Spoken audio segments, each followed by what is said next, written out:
2 days after this scene, General Bonaparte set off for Paris, leaving me at the Congress with Monsieur Perret, secretary of the legation at Campio Formio.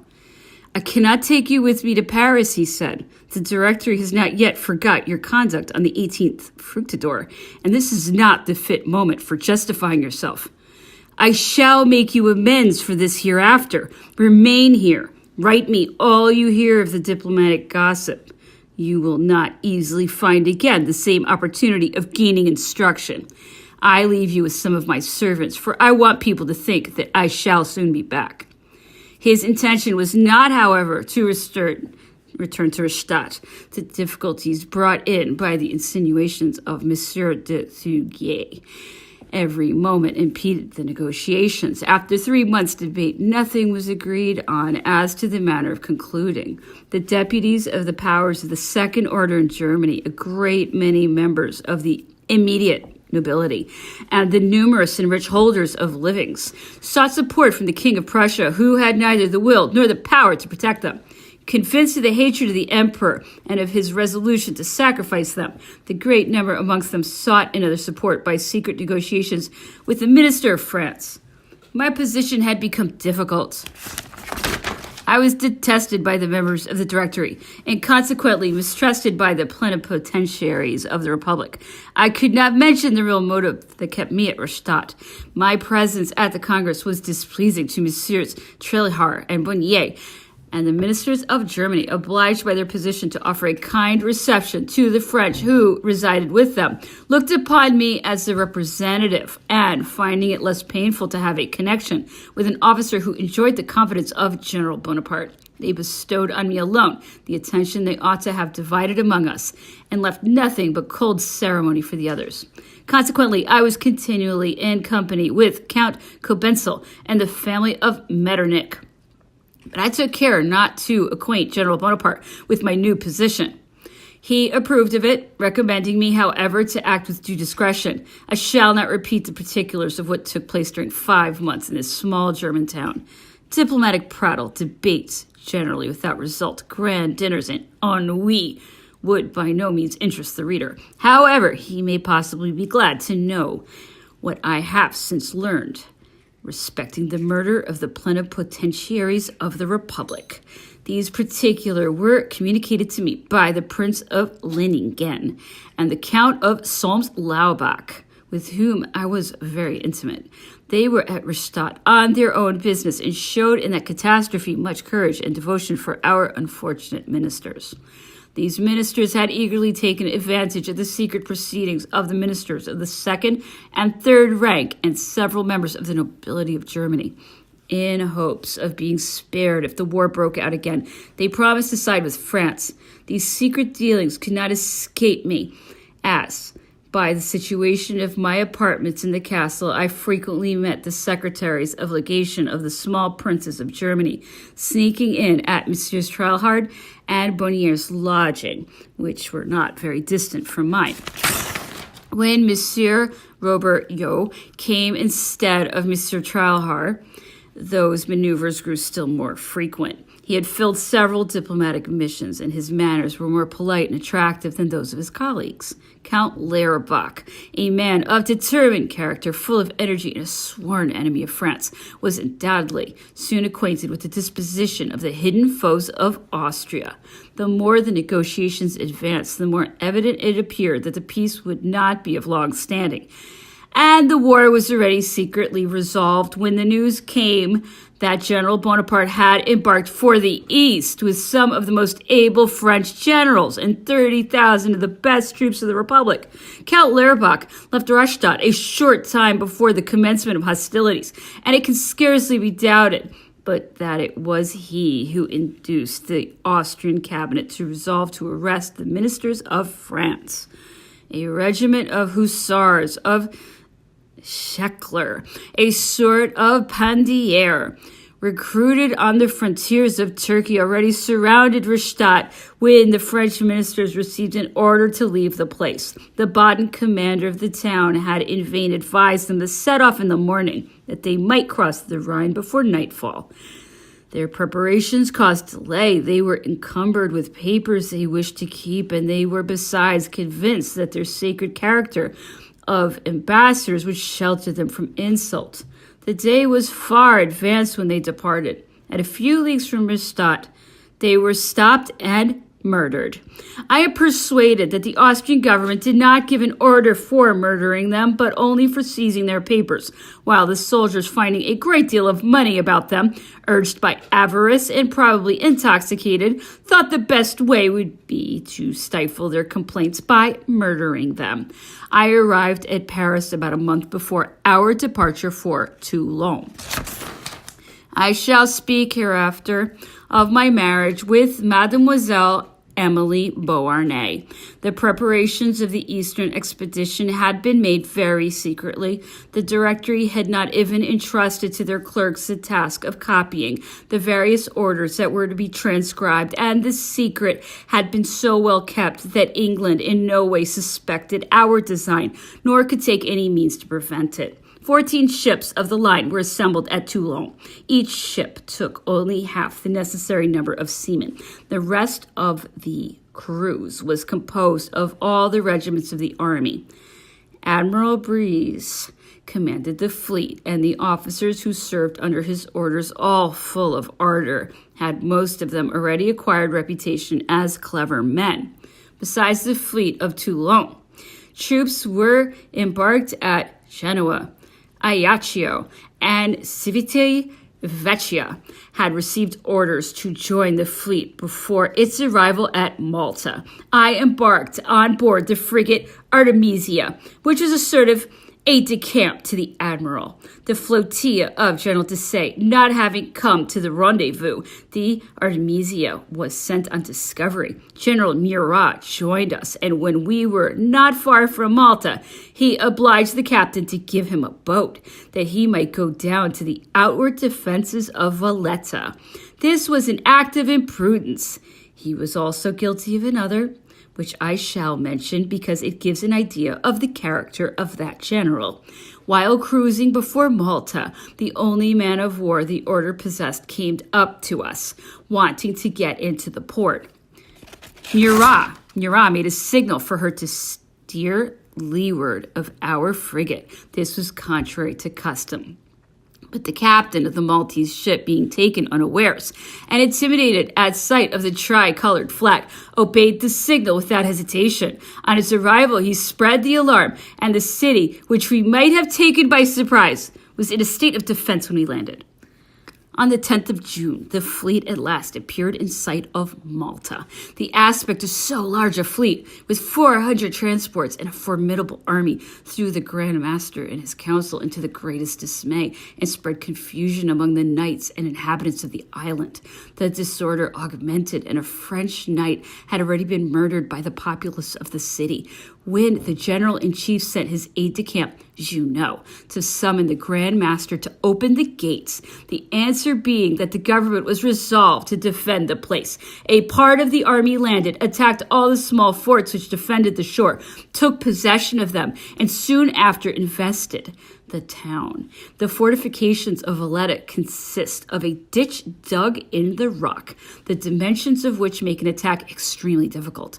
It was quite impossible to open the trenches, as all the island together could not have procured us wood, nor even earth enough to establish our batteries and shelter us from the fire of the fortress. Fortunately, the Grand Master was seized with fear. The Russian consul had already required that the island should be delivered over to some Russian troops who were expected. The Grand Master, fancying that the order of Malta was irretrievably lost, and forgetting that from one moment to another an English fleet might arrive and deliver him, resolved to sign a capitulation with General Bonaparte. The treaty was soon concluded, and 2 days after our arrival, the army was master of that city and forts, and the fleet at anchor in the fine harbor of Valletta. General Caffarelli, on examining more minutely the fortifications, said to the general-in-chief, "It is very lucky for us that there were people in the place to open the gates for us, for if it had been deserted, the army would never have gotten in, notwithstanding all our exertions. Next day, the Grand Master and all his officers went on board of a brick, and I received orders to conduct them with the frigate Artemisia to the extremity of the Adriatic Gulf, that they might not fall into the hands of the Barbary corsairs, who would have considered them glorious trophies. 2 days after our departure, we met a Ragusan vessel, from whom we learned that she had set in the morning an English fleet steering towards Malta. Fortunately, the army and its chief were already gone off. Our great fleet, with our 400 transports, sailed during the night along the north coast of Candia, while Nelson was waiting for it on the south. It was long discussed in the fleet what could have been the result if Nelson had met us. The military officers, and especially those who were on board the ships of the line, were convinced that we should have beaten the English fleet. General Bonaparte supported that opinion by all the authority his name could add to it. I must, however, acknowledge that I never shared it. 400 transports, the captains of which were but in a small part Frenchmen, and which extended along all points of the horizon, would quickly have been dispersed by the English frigates. In spite of all of our exertions, we should have experienced great losses. The Egyptian expedition would no more have been practicable, but the army might have thrown itself on the coast of Sicily and made itself master of that island. The cowardice of the Grand Master and the wretched defense of the Knights of Malta were a stroke of fortune that seemed to protect the destiny of the General Chief. I had received an order to inspect the fortifications of Corfu and the magazines with which that city was provided. From thence, I was to go and acquaint Ali, the Pacha of Janina, with the conquest of Egypt, and tried to persuade him that as we remained friends with the Grand Seigneur, it was his interest not to break with France. My mission was difficult and dangerous. We knew Ali Pasha for a man incapable of keeping faith. He was then on a good understanding with the troops dispersed through the Ionian Islands and the coast of that part of Greece over which he had command. But it was certain he would abandon us and become our enemy as soon as his policy might show him any advantage on the other side. When I arrived at Corfu, I met General Chabot, who asked me whether I was the bearer of rich presents for Ali Pasha and of a great deal of money to pave my way. For he added, "These are the best arguments you can make use of with him." These were precisely the things General Bonaparte had forgot. "But," said he, "you need not be uneasy. The Pasha's on the Danube fighting, much against his will, at Udin with Paswan Ogla." This account took a great burden off my mind. I hastened to execute the other part of my mission and got to Egypt. At a few leagues from Apukir, whither I had received orders to go, the frigate I was on board of was chased by an English vessel that came to reconnoitre the fleet. This happened on the 21st of July. I went on board the Orient to see Admiral Brueys, the commander of the fleet. I had not expected to find the fleet moored in the roads of Abukir. The following is word for word what the admiral said to me. When General Bonaparte left Alexandria to penetrate into the desert, he gave me the choice either to enter the old port of Alexandria or to go with the fleet to Corfu, after having landed all the goods and provisions of the army. Since that moment, I've received no account whatever from the army nor its leader. I have sounded the passes of the old port, but it can only be entered with a northwest wind and by boats. This has taken up much time and is the only ship that has as yet been able to get into the port. It is quite impossible for me to leave the coast of Egypt before I receive accounts from the army. Can I set off and enter a port of Europe without having any satisfactory news to give France and her government? If what I scarcely think possible, General Bonaparte were to find in the country insurmountable obstacles, and if he were obliged to re-embark, would it not be a criminal act on my part to deprive him of the only means of retreat he has left at my disposal? I have seen today an English vessel for the first time since I've been here. Most probably, I shall be attacked tomorrow or the day after. I shall send for the vessel that is in the old port. If you followed my advice, you will remain with us. I have sanguine hopes of success, and you will enjoy the satisfaction of carrying to your general the intelligence of a glorious victory. As I could neither enter the old port of Alexandria nor go away, I have taken up a sort of military position here. I've been forced to moor the ships, because having left Toulon with half-crews, I have not men enough to fight sailing. To this Admiral Ganthium added, we are at some distance from the island you see yonder, because the ground there will not hold our anchors, and it would be dangerous to run nearer to the shore, but we are defended from that side by a formidable battery. After my conversation with the Admiral, I went during the night alone over that immense ship which carried 130 guns. I did not meet a single person upon deck. It appeared to me as if I were in the church of Notre Dame.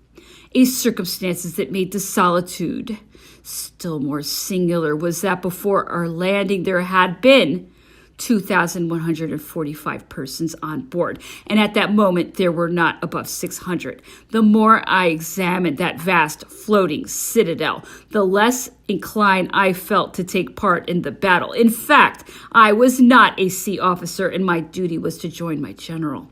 There would be no want of messengers to bring him intelligence of a victory, whilst I should reap much blame and very little pity if by some disaster or other I were to be taken prisoner or killed. I went therefore to the Admiral and said to him, after mature consideration, I am resolved to continue my journey. I must give an account of my mission and the position wherein I found you. He gave me a boat to carry me to Rosetta, but I soon repented the step I had taken. The swell occasioned by the meeting of the Nile with the sea was then very strong, and a violent tempest added to the danger that threatened us. A vessel laden with provisions had just been totally lost.